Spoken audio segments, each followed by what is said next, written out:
If you're busy making a decision between buying a greenhouse or a polytunnel, then stick around because this video is just for you. I get asked quite a bit what my opinion is, which one do I prefer, because I do grow in both. And in this video, I'm going to give you the pros and cons and also my recommendation if you are looking to buy something like this. Firstly, what is a polytunnel? For those that don't know, it's also called a hoop house.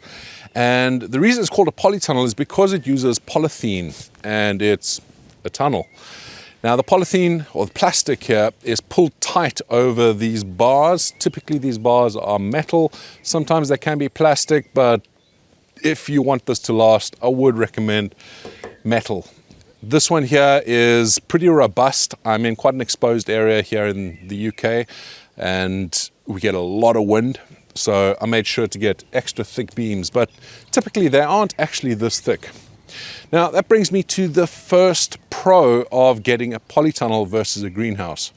Polytunnels are really easy to put up because they're quite simple things. We're inside the polytunnel now and you can see the construction in here is very simple.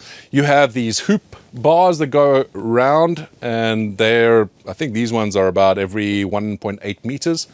So around about 6 foot, I think, between them. And we have central bar going down the middle and then 2 other bars going down the sides, and that just helps keep it all rigid. There are these bars here, which are actually, I guess they do add some support, but they're mainly crop bars. So if you have tomatoes growing in here or chilies like I do, then you use them to string up those plants and keep them supported. But you can see it is really simple in here. Now, it took me 2 days with myself and another person to actually build this. And that's a lot shorter than it took me to build any of the greenhouses that I have. The thing is, with building the polytunnel, it's a lot more forgiving. And you can see I've kind of made a bit of a mistake at the end there, and we've done it as well behind you here. We had already gone and cut the polythene. So behind here, it's been cut. We had to go and put a little bit of extra piece there, which you can see that's not ideal. This bar needs to be done here. So the good news here, polytunnels, building them, very forgiving. The land doesn't have to be perfectly flat. In fact, this here is not flat at all, but it still goes up no problem. Greenhouse, you need a perfectly flat surface and needs to be absolutely square, else you're going to have problems, especially if you're using glass for your greenhouse. Polycarbonate, you might have some forgiveness there, but still you need that to be as level as you can get it. Now it's still ideal to have this as level as you can when you're building a polytunnel, but yeah, it's a lot more forgiving, especially when you're making mistakes like this. It's quite easy to fix. In a few years' time, I'm going to have to replace this polythene. So I see it as a pro purely because of this mistake. I'll be able to fix this when we do replace the polythene. The con, however, is that you do have to replace the polythene. So let's talk about costs. Polytunnels, they are cheaper, much cheaper than greenhouses. No matter which way you put it, whatever polytunnel you get for the equivalent size that you'd get a greenhouse, you're going to get the polytunnel for a lot cheaper. Even this premium polytunnel with the thicker pipes so that it's better supported, can handle the wind better, and it's also got better quality plastic. It's still a heck of a lot cheaper. If I put a greenhouse in place that took up the same growing space as this does, it'd be about 5 to 6 times the cost. However, that is your upfront cost. Long-term cost, if you're going to be growing for the next 40, 50 years in the structure, the polytunnel could end up being a lot more costly because you're having to replace this polythene. This stuff here, it has a lifespan of, on the cheaper side, maybe 3-4 years. On the more expensive side, like this here, I would hope would be about 6-7 years. But I kind of guess that I'm going to be replacing this in about 5 years at the max, just because of how exposed we are.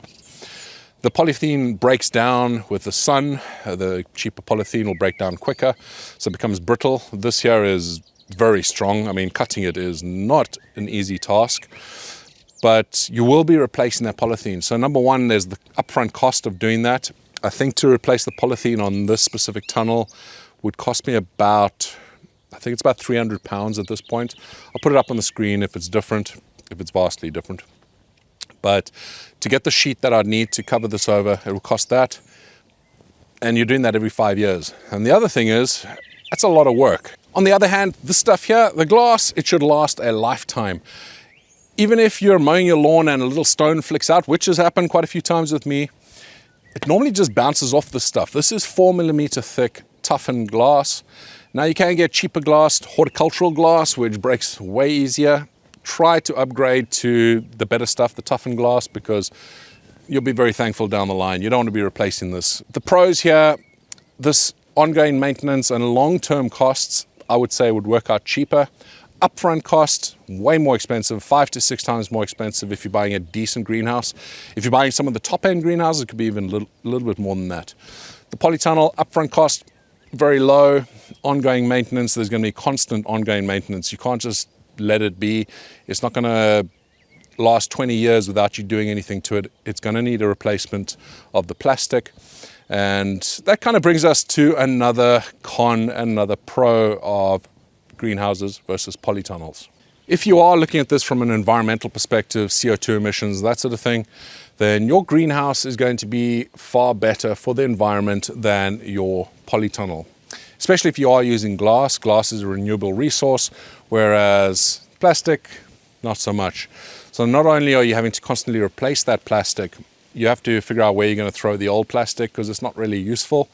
Once it's been sitting in the sun for as long as it has, it's not really recyclable. Maybe in the future they will have a way to recycle it nicely, but right now, yeah, it's going to leave you feeling a little bit guilty if that's your concern. Greenhouse, once it's up and running, you're pretty much okay, and it is using mostly renewable resources. We're now inside my large greenhouse, and it is lovely and warm in here, which is the whole point of greenhouses and polytunnels and these covered sort of spaces, is that it generates the greenhouse effect, which means that inside here at the moment, if I look at my temperature sensor, it is 28 degrees Celsius. Outside, it is 18 degrees Celsius, so it's a full 10 degrees warmer in here. In my experience, the polytunnel actually heats up a little quicker than the greenhouse, but it also cools down a heck of a lot quicker. And I think that's mostly due to the thermal effect of the plastic. It can't hold the heat in as well.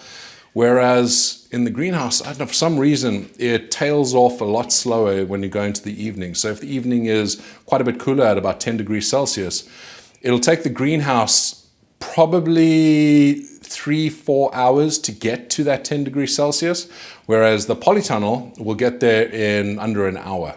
If you average it out, the greenhouse average is always going to be higher than the polytunnel. And I've tested this in my last property where I had a greenhouse and polytunnel next to each other.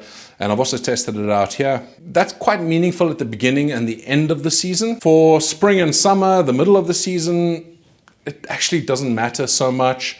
So if you aren't really too concerned about extending your season, because that's effectively what you're doing with the greenhouse and the polytunnel, you're extending your season by a couple months either side, then this isn't a pro or con for you either way. But for growing chilies, the longer you can get your season, the better for it. And I guess that goes for a lot of other vegetables as well. Anything that has a long season, you definitely want to extend that season as much as you can. So the greenhouse for me is definitely the way to go.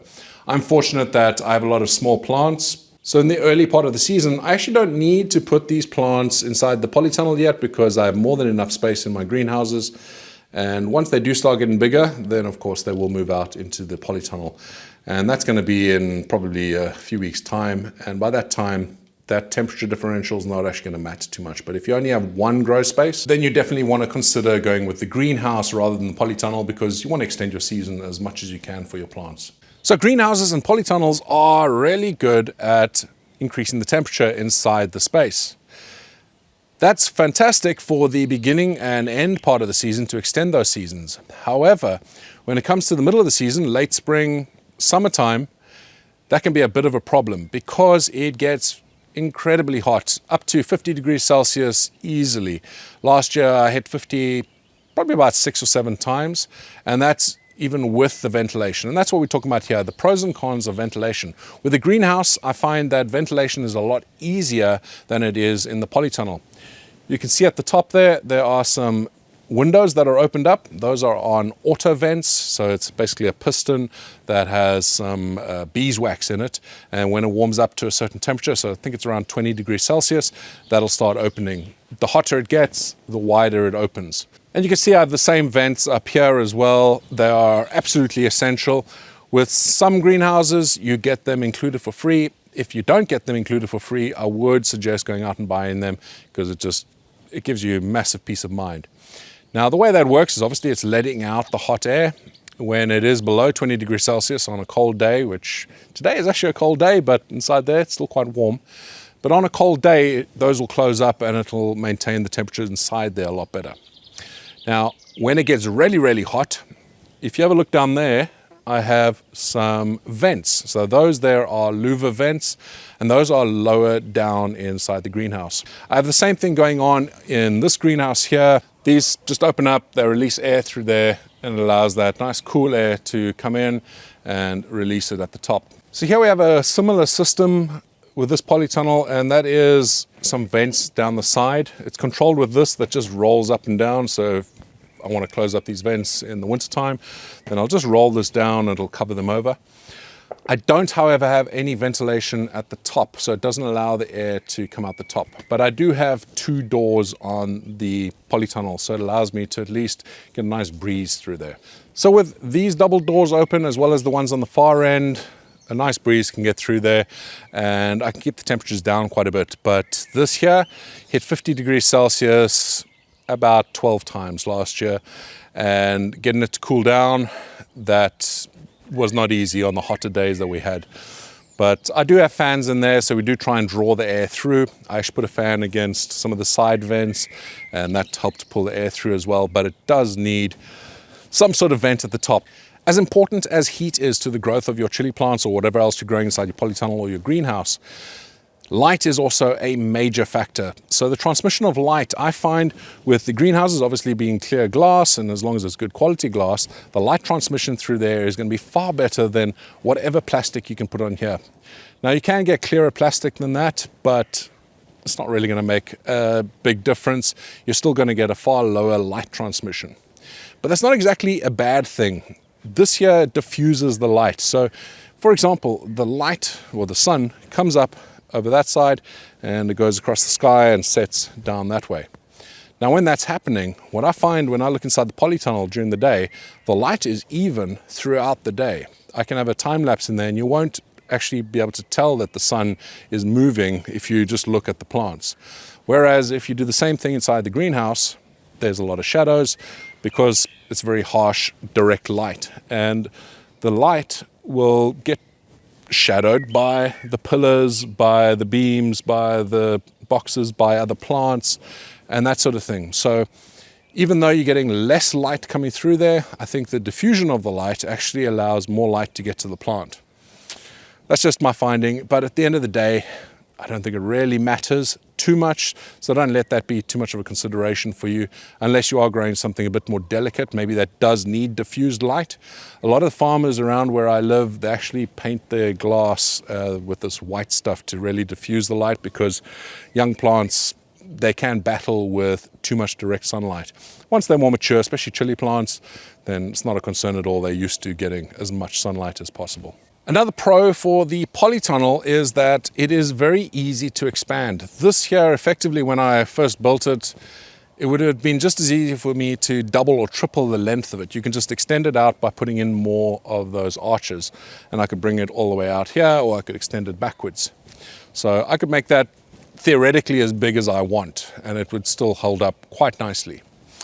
Now, the good news is I can do that even now when we do replace the plastic. If I decide I want to make this a bit bigger, don't tell Mrs. Chili Chump, she'll definitely tell me no. But if I wanted to make that bigger, I could just get a few more of these arches and extend it out this way. And we have space going backwards as well.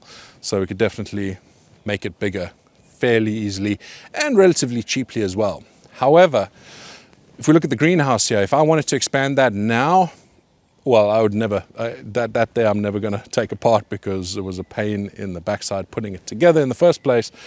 But theoretically, you could expand it by having another, so this is basically 2 greenhouses put together.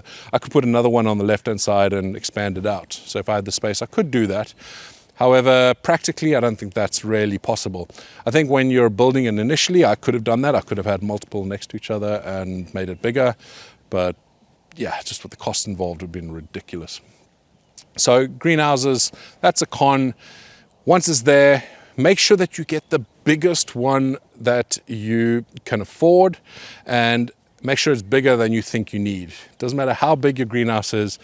Believe me, by the end of the year, you'll be wanting just a little bit more space, just a little bit more growing area. And that's definitely happened to me time and time again. So do get the biggest one that you possibly could. When it comes to the polytunnel, obviously you have a little bit more flexibility. So pro for the polytunnel, con for the greenhouse. If this video hasn't helped you make up your mind just yet, then let me summarize it for you and give you my recommendation. If you can afford it, go with a greenhouse all day long. Make sure that you get a decent greenhouse with 4mm glass at least that's toughened, and you'll do a great job. Honestly, I'm not even sponsored by them, but I've had such good experience with them. If you are in the UK, Rhino greenhouses are mint. They are absolutely fantastic. In fact, that greenhouse there is a Rhino, and the new greenhouse that I've just built is also a Rhino. And like I said, I'm not sponsored by them. I don't get any kickback from them, so that's just my real recommendation. I'm not going to say who built that greenhouse, but I would never recommend them, and I would never buy another one from them. But it's holding up. It's just the amount of pain that I had putting it up. Polytunnel, fantastic polytunnel. You can't really go wrong as long as you're buying something premium. Don't go with as cheap as you can when you're going with a polytunnel. You are saving money anyway if you are going to buy a polytunnel, because it's obviously cheaper than a greenhouse. So get the best one you can. It'll mean that you don't need to change the polythene as often, and you're also going to be less worried when the wind comes and blows a gale. So that's my recommendation. If you can, get a greenhouse. You're going to be able to maintain your temperatures and your humidity levels and all that sort of thing far easier inside the greenhouses than you will inside the polytunnel. You'll have far easier maintenance long term and far cheaper costs long term as well, as long as, again, you buy something decent. Don't go too cheap. So there you go. I hope this video has helped you out, and I hope that your decision making has been made a little bit easier. If you do still have some questions and you're trying to clarify something around your decision making, ask down below. Happy to help and give you my suggestions. Until the next video, thank you so much for watching, and stay spicy.